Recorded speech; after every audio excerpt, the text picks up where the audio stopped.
श्री कृष्ण कहते हैं, कोई भी इंसान अपने जन्म से नहीं अपने कर्म से महान होता है। अच्छी नियत से किया गया कार्य कभी भी व्यर्थ नहीं जाता है, उसका फल अवश्य आपको मिलता है। बुराई छोटी हो या बड़ी, आखिर विनाश का कारण ही बनती है। नाव में छेद छोटा हो या बड़ा, वो नाव को डुबो ही देता है। हम कितने भी अच्छे काम क्यों ना कर लें, लेकिन लोग हमें बुराई ही ढूंढेंगे, हमारी निंदा ही करेंगे।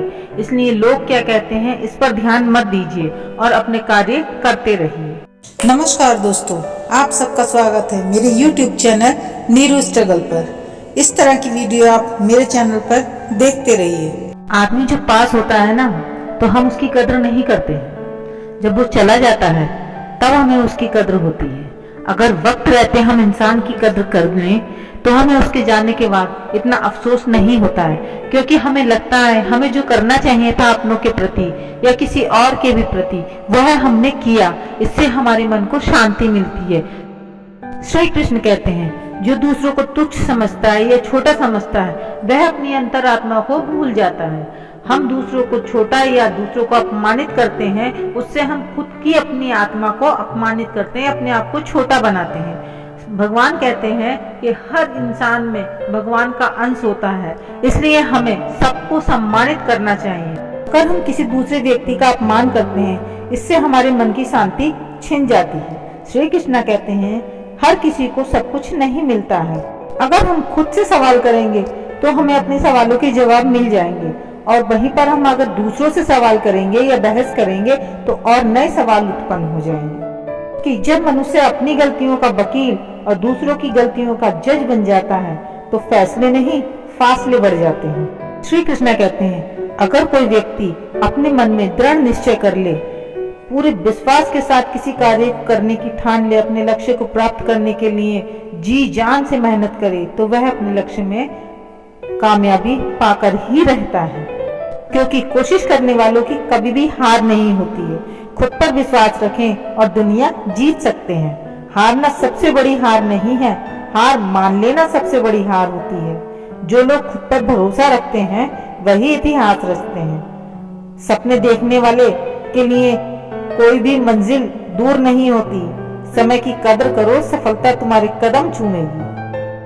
संघर्ष इंसान को मजबूत बनाता है और मजबूत इंसान कभी हार नहीं मानता।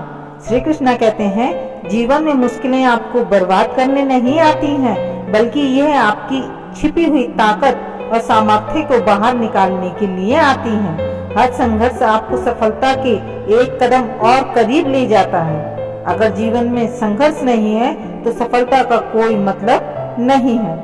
असफलता से मत डरो, ये तो सफलता की पहली सीढ़ी होती है। संघर्ष जितना बड़ा होगा सफलता उतनी ही शानदार होगी। जो लोग कठिनाई से नहीं डरते वही इतिहास रचते हैं। मुश्किलें केवल बहादुर लोगों के हिस्से में आती हैं, क्योंकि वही उन्हें हराने का साहस रखते हैं। जब तक आप अपने डर पर जीत नहीं पाते तब तक आप जीत का असली मजा नहीं ले सकते हैं। आप नीम करोली बाबा के बारे में तो जानते ही हो। नीम करोली बाबा का मानना था कि इंसान अपने जीवन से अगर इन 3 चीजों को हटा दे तो उसे अपने जीवन में सफलता, भव्यता और इतनी खुशियां मिलेंगी कि उसे संभालना भी मुश्किल हो जाएगा। नीम करोली बाबा के अनुसार वह 3 चीजें कौन सी हैं? नंबर 1, क्रोध। अगर इंसान अपने क्रोध पर कंट्रोल कर लेगा तो उससे बड़ा विजेता कोई नहीं है, क्योंकि इंसान का सबसे बड़ा शत्रु उसका खुद का क्रोध होता है। क्रोध में लिया गया कोई भी निर्णय कभी भी सही नहीं होता है। दूसरा है लोभ।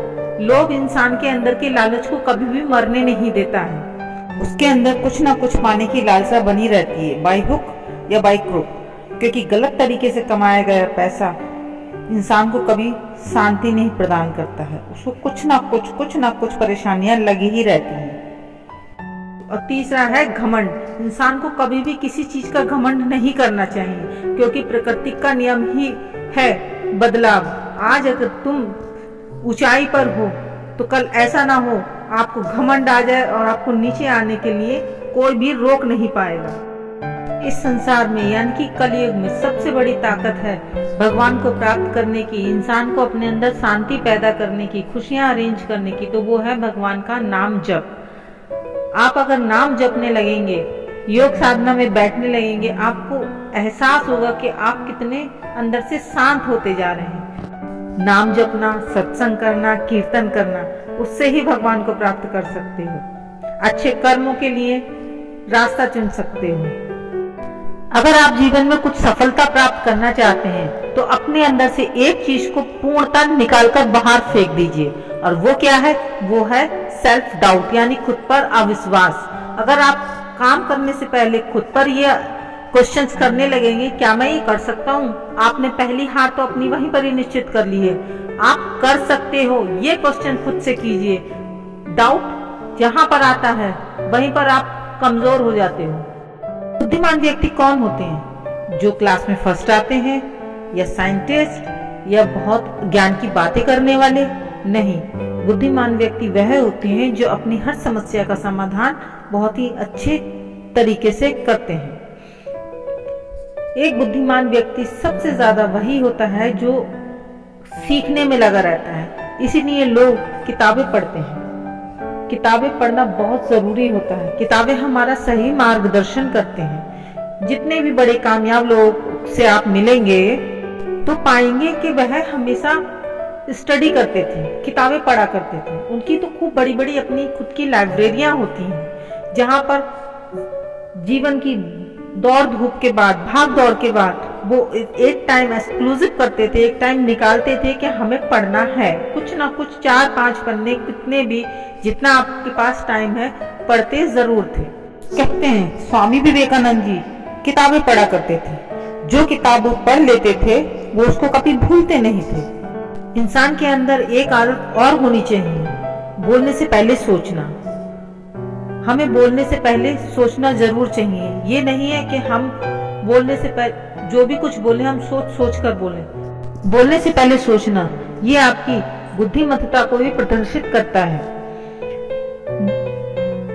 हमें क्या बोलना चाहिए, कहाँ बोलना चाहिए, कितना बोलना चाहिए, ये हमारी परिस्थितियों पर डिपेंड करता है कि हम कहाँ पर खड़े हैं। हम रिश्तेदारों में खड़े हैं, या अपने ऑफिस में खड़े हैं, या अपने दोस्तों में खड़े हैं। आपके बोले गए शब्द आपके व्यवहार को प्रदर्शित करते हैं। आपके बोले गए शब्द आपकी वैल्यू बढ़ा भी सकते हैं और घटा भी सकते हैं। इसलिए कहा जाता है कि बोलने से पहले हमें एक बार जरूर सोच लेना चाहिए।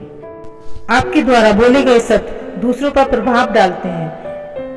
उसको वो बातें अच्छी भी लग सकती हैं, बुरी भी लग सकती हैं। इसलिए हमेशा इस बात का ध्यान रखिए कि आप कुछ ऐसा ना बोलें कि सामने वाले को दुख पहुंचे, क्योंकि आपका सोच विचार ही आपकी बुद्धि को प्रदर्शित करता है। आपको ये वीडियो कैसी लगी मुझे कमेंट बॉक्स में जरूर लिखकर बताइए। वीडियो अच्छी लगी है तो लाइक जरूर करना। अब मेरे चैनल पर नए आए हो तो मुझे सब्सक्राइब भी जरूर करना। फिर मिलेंगे हम अपनी इसी तरीके की अगली वीडियो में। तब तक के लिए जय श्री कृष्णा।